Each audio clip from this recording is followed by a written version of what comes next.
ঘোড়া মামা বললেন, এই যে পেলারাম, কি ব্যাপার?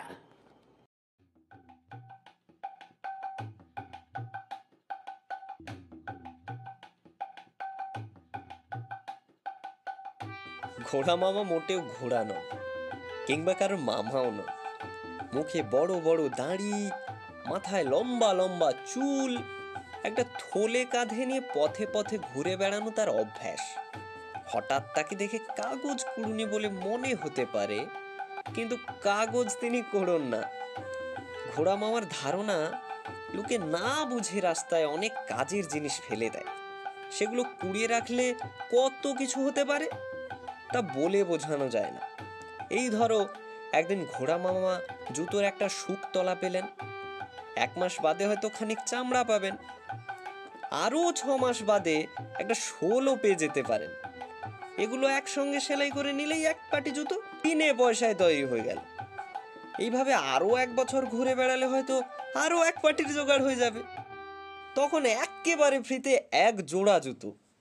আর আজকাল জুতোর যা দাম, এ থেকে যদি ভেবে থাকো যে ঘোড়া মামার অবস্থা খারাপ, তাহলে ভুল করছো। ঘোড়া মামা মোটেই গরিব নন। তার নিজের বাড়ি আছে, 1 তলা 2 তলায় ভাড়াটিও আছে। তারকেশ্বরে নিজেদের দেশে অনেক জমি জমাও আছে। আসলে স্বভাবই এই। তার বাড়ির 3 তলার ঘরে উঠলেই দেখবে দেশালাইয়ের খাপ, খালি সিগারেটের বাক্স, ছেঁড়া রিবনের টুকরো, খালি কৌটো থেকে শুরু করে ফেলে দেওয়া তোবড়ানো সাইনবোর্ড পর্যন্ত সব জমানো আছে। একটা সাইনবোর্ডে লেখা আছে এখানে উত্তম চিড়ে পাওয়া যায়, আর একটাতে লেখা আছে পাগলের মহা ঔষধ। শেষটা ঘোড়া মামাকে খাওয়াতে পারলে ভালোই হতো, কিন্তু সেটা কোথায় পাওয়া যাবে তা আমাদের জানা নেই। তবে ঘোড়া মামার জিভে একটু দোষ আছে। পেলারামকে বলে পেলারাম, ব্যাপারকে বলে বেপার, চেঁচানোকে চিঁচানো, এই রকম। তাই আমাকে বলেন, এই যে পেলারাম, কি ব্যাপার? দাঁড়ির ফাঁকে ঘোড়া মামার গোটা 20 দাঁত বেরিয়ে এলো, আর তাই দেখে মেজাজ খারাপ হয়ে গেল আমার। ঘোড়া মামার পাল্লায় পড়ে দুবার আমার হাঁড়ির হাল হয়েছে। বললুম, ব্যাপার আর কি ঘো? বলি সামনে নিল, মানে মামা, আমি ক্যাবলার জন্য ওয়েট করছি এখানে। কেবলা? ও, মিত্তিরদের কেবলা? কেন? ও আমাকে কাটলেট খাওয়াবে বলেছে। তা কেটলেট? তা বেশ তো, চলো না আমার সঙ্গে, আমি তোমায় কেটলেট খাওয়াবো। সরি ঘো, মানে মামা, একবার আপনি আমাকে ক্ষীরমোহন, চমচম, ছানার জিলিপি এইসব খাওয়াবেন বলে পটলডাঙ্গা থেকে সেই এসপ্ল্যানেড পর্যন্ত হাঁটিয়েছেন। তারপর লেজে দড়ি বাঁধা একটা নিংটি ইঁদুর ধরিয়ে দিয়ে, কেন, কি অন্যায় হয়েছে? সেই ইঁদুর বাড়িতে নিয়ে গেলে তোমার বাবা বিড়েল আনতেন, সেই বিড়েলকে দুধ খাওয়ানোর জন্য তোমার বাবা গরু পুষতেন, সেই গরুর দুধ থেকে ক্ষীরমোহন, ছেনার জিলিপি। আমি বাধা দিয়ে বললুম, খুব হয়েছে, আর দরকার নেই। সেই নেংটি ইঁদুর নিয়ে বাড়ি গেলে বড়দা আমাকে একটা 82 শিক্ষার চড় বসাতো আর কি। তারপর ইঁদুরটাকে টেনে নিয়ে শ্রদ্ধানন্দ পার্কে ফেলে দিত। ক্ষীরমোহন, ছেনার জিলিপি, যত সব বোগাস। মাঝখান থেকে রবিবার সকালে আমাকে পাক্কা 1.5 মাইল হাঁটালেন আপনি। আহা পেলারাম, তুমি বুঝতে পারছো না, সব কাজ প্লেন করে করতে হয়। চমচম, ক্ষীরমোহন ঝাঁ করে খেলেই হলো, একটা অ্যারেঞ্জমেন্ট করতে হয় না? আজ তুমি চলো আমার সঙ্গে, নিশ্চয় তোমায় কেটলেট খাওয়াবো। আবার হয় হাওড়ার ব্রিজ, নয় শ্যামবাজার পর্যন্ত হাঁটাবেন তো? আর আপনার সঙ্গে ওই জুতোর শুকতলা, রাংতা ঘুড়ির কাগজ, রাস্তার পেরেক এইসব কুড়োতে হবে? শেষে একতাল গোবর আমার হাতে তুলে দিয়ে বলবেন, এই গোবর থেকে ঘুঁটে হবে, ঘুঁটে দিয়ে উনুন ধরানো হবে, উনুন ধরলেই কড়াই চাপবে, কড়াই চাপলে তোমার মা কাটলেট ভাজবেন। চালাকি। তুমি মিথ্যে ফের হচ্ছ পিলারাম। আজ তোমায় কোথাও যেতে হবে না, কিচ্ছু কুড়োতে হবে না। আমার বাড়িতে গেলেই তোমার কেটলেটের ব্যবস্থা হবে। তোমার কেবলা তো এলো না, চিঁচামিচি না করে আমার সঙ্গে তুমি চলো। ক্যাবলা যে আসবে না সে তো বুঝতেই পারছি। বর্ধমান থেকে ওর ছোট মামা এসেছে শুনেছি, আর যুদ্ধের ফিল্ম দেখানো হচ্ছে। নিশ্চয়ই ক্যাবলা বেটা মামার সঙ্গে সেই ফিল্ম দেখতে গেছে। টেনিদাও কলকাতায় নেই, বেড়াতে গেছে গোবরডাঙ্গার পিসির বাড়িতে। হাবুল সেন সেই যে পরশু থেকে বালিগঞ্জে বড় দিদির বাড়ি গিয়ে বসে রয়েছে, এখনো ফেরবার নাম করছে না। পুজোর ছুটির দিনগুলিতে ভারী একা হয়ে পড়েছি আমি। চলো হে পেলারাম, রাস্তায় দাঁড়িয়ে হাঁ করে থেকে আর কি করবে? ঘোড়া মামা আবার ডাকলেন। ভাবলুম এসপার ওসপার যা হয় একটা হয়েই যাক।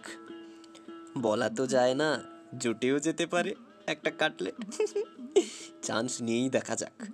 আজ তো আবার রাস্তায় কিছু কুড়িয়েও বেড়াতে হবে না, ভয় কিসের?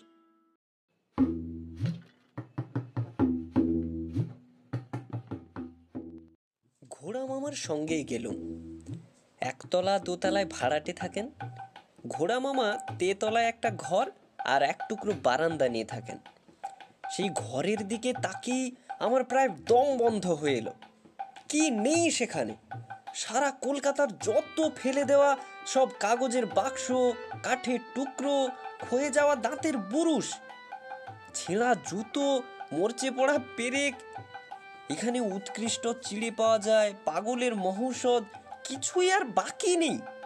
আর স্তূপাকার কাগজের টুকরো তো আছেই।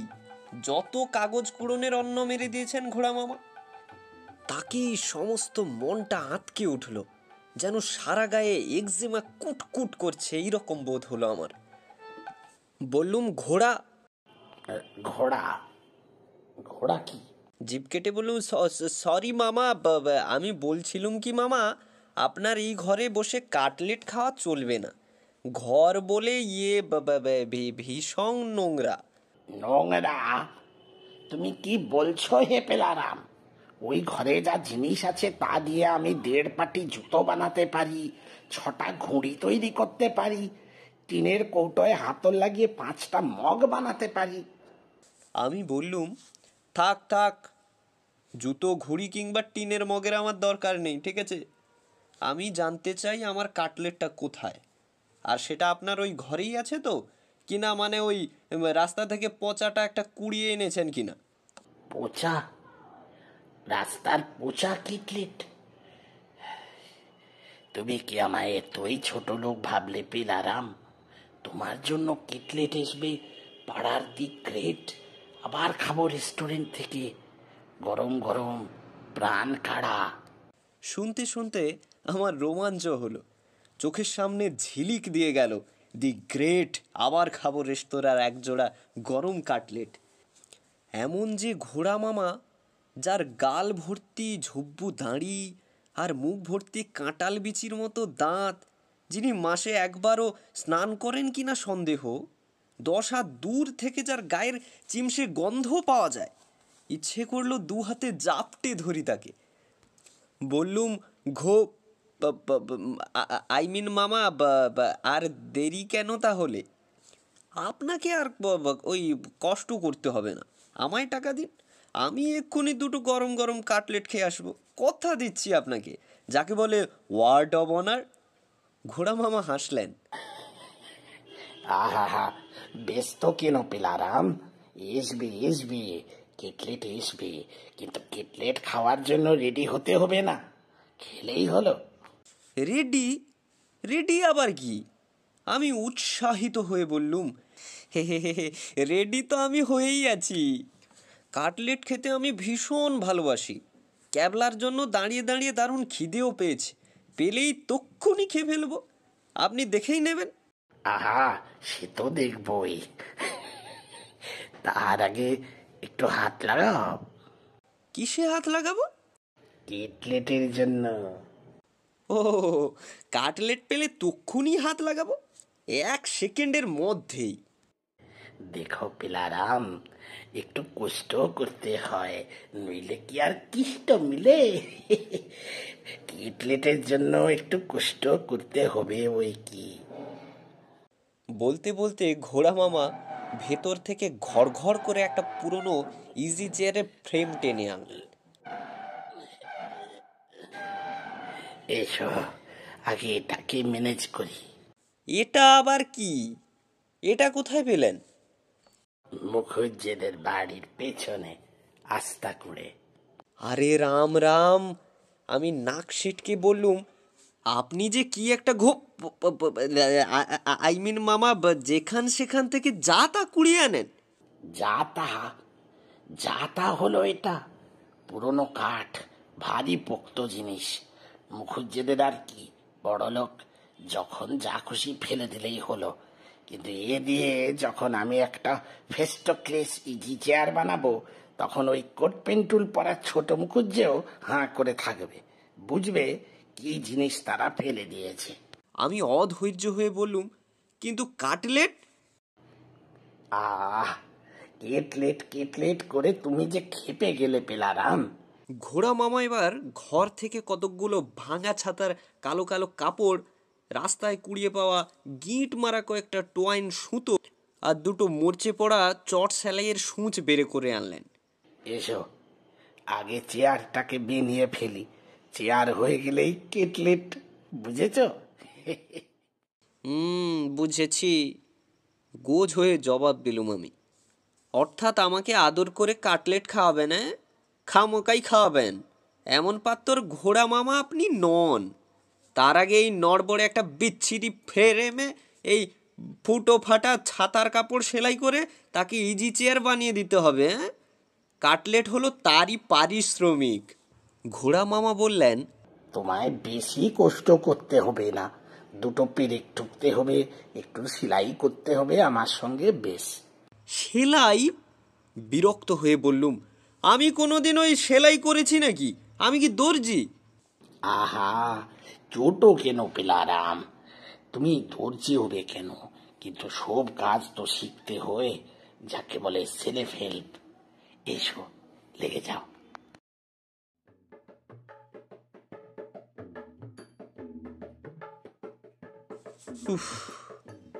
কি আর করা, জোড়া কাটলেটের আশায় আমিও লেগে গেলুম। ঠিকই কথা, বিনা খাটনিতে কে আর কাকে খেতে দেয়।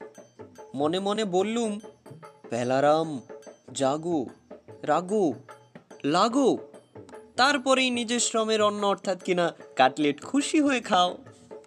ছেঁড়া ছাতার কাপড় দুভাঁজ করে সেলাই করা চারটিখানি কথা নাকি, তার উপর আবার ঘোড়া মামার গজগজানি। উহ, কি হচ্ছে? অমনি করে সেলাই করে নাকি? ও তো এক্ষুনি খুলে যাবে। ঘুঁ ঘুঁ করে বললুম, আমি তো দর্জি না। আরে, দর্জি না হলে কি হয়, হেলেপ, সেলে ফেলে, এই এমনি ভাবে পোটাপোট।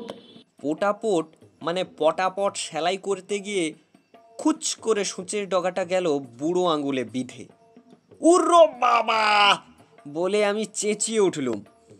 দেখো একবার কিন্ড, আমি কি তোমায় আঙুল সেলাই করতে বলেছি নাকি? এক্সকিউজ মি, ঘোড়া মানে মামা, আমি আর সেলাই করতে পারবো না। বিদ্রোহ করে এবারে বললুম, যথেষ্ট খেটেছি, এবার টাকা দিন, কাটলেট খেয়ে আসি। কেটলেট কেটলেট করে পাগল হয়ে যাবে দেখছি। ঘোড়া মামা আমার পিঠে হাত বুলিয়ে দিয়ে বললেন, আর একটু, এই একটুখানি, তাহলেই কেটলেট রেডি হয়ে যাবে। এবার আরও একটা আঙুলে সূচ ফুটিয়ে সেই অত্যাশ্চর্য ইজি চেয়ার সেলাই শেষ হলো। আমি তখন বেদম হয়ে বসে পড়েছি, ঘাড় ব্যথা করছে, সারা গা বেয়ে টপ টপ করে ঘাম পড়ছে। এই অবস্থায় আমি বললুম, কাটলেট? হ্যাঁ, কেটলেট, ইজি চেয়ারে বসে কেটলেট খেতে হয়, কিন্তু কেটলেট রাখার জন্য তো একটা টেবিল চাই, সেই টেবিল বানাতে হবে। বিলারাম, কাল থেকে রাস্তায় আমরা টেবিলের কাঠ খুঁজবো, তুমিও আমার সঙ্গে সঙ্গে খুঁজবে, কেমন?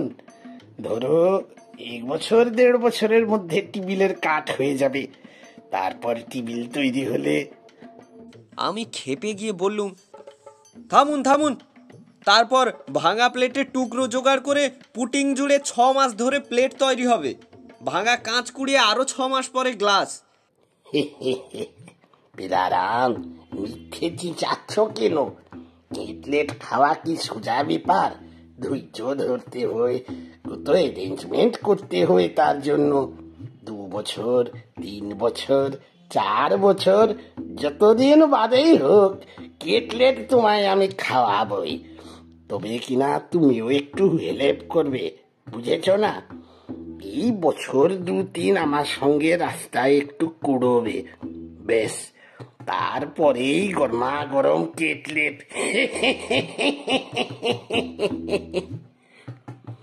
বলেই দিল খোলা হাসি হেসে ঘোড়া মামা সেই ইজি চেয়ারে বসে পড়লেন এবং সেই রদ্দিমাকা ছাতার কাপড়, পুরনো রাস্তার ফ্রেম আর আমার অনবদ্য সেলাই।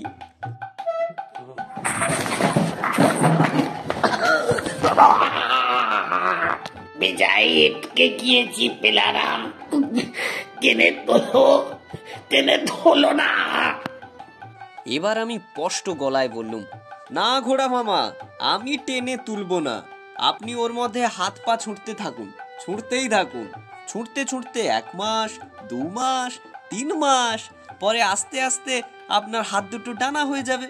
তারপর আপনি আকাশে ফ্রেম শুদ্ধ উড়তে থাকবেন, উড়তেই থাকবেন। তারপর আরো 2-3 বছর রোদে জলে বৃষ্টিতে পুড়ে ফ্রেমটা খসে পড়ে যাবে। তখন আপনি ফ্রি।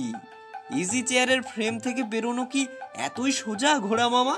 কত ধৈর্য ধরতে হয়, কত অ্যারেঞ্জমেন্ট করতে হয়। কষ্ট না করলে কি আর কেষ্ট মিলে? এই বলে এক লাফে আমি রাস্তায় নেমে পড়লাম।